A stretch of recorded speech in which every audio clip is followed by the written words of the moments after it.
First January রাত্রিবেলা হয়েছিল picnic. 31শে ডিসেম্বরও সেরকম কোনো প্ল্যান ছিল না, আবার ফার্স্ট জানুয়ারির দিন সকালবেলাও কোনো প্ল্যান ছিল না। হট করেই প্ল্যানটা করা হলো যে ফার্স্ট জানুয়ারির দিন রাত্রিবেলা পিকনিক করা হবে।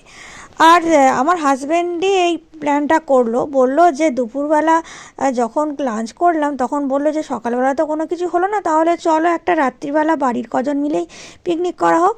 তো যেই মতো কথা সেই মতো কাজ হয়ে গেল। আর কি কি মেনু হবে সেই মতো বাজার করেও আনা হলো। মেনু বলতে গরম গরম ভাত, মাংসের ঝোল ছিল, মানে চিকেনের ঝোল ছিল আলু দিয়ে, আর তার সাথে ছিল টমেটোর চাটনি, ব্যাস এইটুকুই ছিল পিকনিকের মেনু।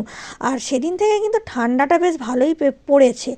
আর রান্নাটা হয়ে যাওয়ার পর একটু না আগুন জ্বালানো হলো, কারণ এই আগুনের তাপটা পোয়াচ্ছি আর কি যে ভালো লাগছে কি বলবো, খুব ভালো লাগছে। যা ঠান্ডা পড়েছে। তারপরে দেখুন চিকেনটা তো রান্না হয়ে গেছে, আর কত সুন্দর খেতে হয়েছিল, যে দারুণ লাগছিল, দারুণ। তো হ্যাপি নিউ ইয়ার।